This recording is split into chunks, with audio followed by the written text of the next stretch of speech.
Hi, Jason Rosenblum here. I heard you reached out to my office about the patent procedure, just trying to get an understanding of what it's like to go from your idea all the way through the patent process. Just wanted to give you a little bit of some information about that. This chart that you see on screen is actually from my book, IP Basics. You can get a copy of it from the website, a digital copy. If you want a hard copy, you can go to Amazon and buy one there.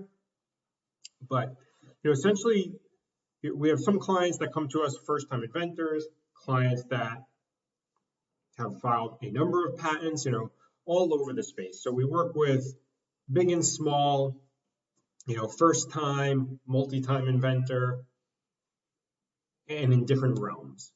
The main things we do not handle, so if you're thinking of something that is like a pharmaceutical or a chemical-based or biological type of invention, those things we do not handle. We handle mechanical, electrical, software, design patents, which protect the unique look of a product. When we're talking about patents, those are the things that we do. So, usually clients come to us, they had brainstormed some sort of idea on how to fix whatever they see or how to make something better. So what we want to do then is start talking to you, want you to start talking internally about how, what does this idea do? What are you going to do with it, essentially? Are you going to make this product and sell it yourself? Are you going to want to just get the patent and then try and license it or sell the patent? Or, as we have a handful of clients that want it more as a CV builder, meaning it's just going to be on their resume or CV that they patented. They're the titan in that industry because they own this patent.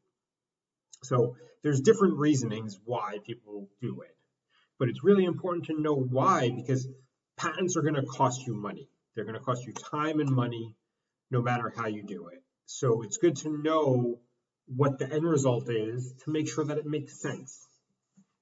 You'll see right here, does it make sense, business sense, to invest your time and money to move forward? So that's, number one, is figuring that out. And, to get to what probably everyone wants to know is, it's probably going to be somewhere between what we normally see from start to finish.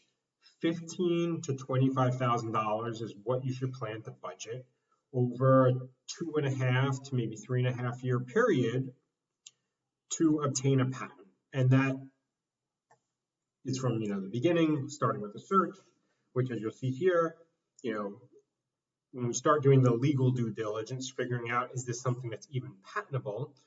There's a couple of things that we need to discuss. There are requirements for a patent: new, useful, and non-obvious are the main requirements. So we need to figure out, is this something, in terms of useful, that's generally an easy question. The only places where we really have difficulty having to figure that out is when you're talking about software. So if you're looking at a software patent, just know that there are some extra hurdles and some extra considerations that we do need to think about. Sometimes we'll see it like clients that have come to us for like a game. If they're looking for like a playing game or something like that, that sometimes also has some usefulness aspects. But usually usefulness is a low burden. The new and non-obvious is really the key. So it's really looking at everything else that's out there. We call it prior art. That could be prior patents, it could be prior applications, it could be blog posts, podcasts, videos, things that people made and are selling. That's all considered prior art. So you need to look at that and see, where does your invention fit in with that? And is it wide enough of a gap that there's going to be enough protection there that it makes sense to move forward with a patent or not? And that's part of here what we do in this analysis and the legal business due diligence is we suggest normally to start with a search. And we have something we call a lightning prior art search, which I think is one of the best uses of our time and money with clients is to do that search at the beginning, where it's essentially a call where you would talk us through your whole invention, show us whatever drawings you have, any prototypes, things like that. And then while we're on that call, we're going to do the search with you using our software to search to see what's out there and help you figure out, does it seem like there's room to move forward? And if not, is there something you can go back and change to maybe find room to move forward? And then lay out, the different options, because there are a few options. It could be that potentially looks like you fall under design patent. If you fall under a utility, you could file what's called a provisional, which is like a save the date. It essentially gives you a 12-month window in which you can file a non-provisional.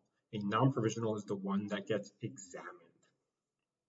So you can go straight to non-provisional. A provisional is just good for clients that are either going to disclose this to someone very quickly, that the provisional gets us filed easier, they're going to a trade show and showing it off, they're doing a Kickstarter, or they're going to start speaking to manufacturers or other business partners, and maybe the design, the invention is not fully finalized. So they can file a provisional, which is a lower cost than a non-provisional because there's less requirements, the filing fees to the government are lower, and it gives you a 12-month window where you then can go out and do things knowing that so long as you file within that 12 months, you're going to be protected. We work pretty much on a flat fee per stage, and some of that depends upon what your invention is, what areas, it's not everything is one size fits all. It's very geared towards your invention and your product and your business, into what we're going to do and how we're going to do it. But like I said, generally you're looking at, over the course of a few years, $15,000 to $25,000. Usually software is the one that's kind of towards the higher end of that, just because, like I said, there are some extra steps. Usually there's a bit of more back and forth with the Patent and Trademark Office. So something very important to know is that, number one, if you disclosed this invention more than a year ago, if you sold the product that encompasses the invention more than a year ago, wrote a blog post, anything where it went public, you may have lost the right to file for a patent. So you need to keep in mind that if you haven't disclosed it yet, that as soon as you disclose it, a clock starts ticking that you have to file in the US. Many foreign countries, you probably would lose that right because they require what's called absolute novelty. So very important to not disclose it yet until you make the decision whether or not you want to file.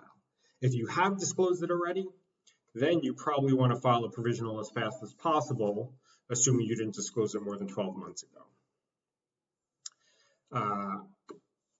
Like I said, once we do the search, then, we analyze and help you figure out what makes the best sense. And if it is moving forward, preparing, filing an application, we do that with you. The search, once you decide you want to move forward with us, we send you an engagement letter to create an attorney-client relationship. We send you a link to pay the trust for that search. And once we have both of those, we usually within 10 to maybe 15 business days at most, usually sooner, we schedule that initial call to do the search. We're pretty much fully remote, so everything is pretty much done via video conference calls. Once we have that call, make the decision. From deciding on drafting an application and making payment for the fees to do that, it usually takes anywhere from 2 to 4 weeks. There'll be some back and forth, for us sending you drafts, things like that, to get it filed.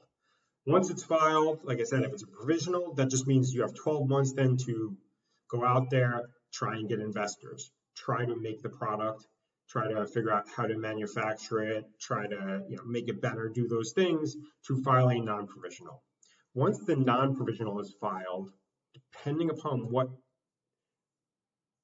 technology you're in would depend on the timeline. Usually software takes a bit longer, but usually like a year and a half, maybe 18 months after you file is when an examiner at the US Patent and Trademark Office would pick it up, start reviewing it. In most cases, there's at least one round. There's not two rounds back and forth with the examiner.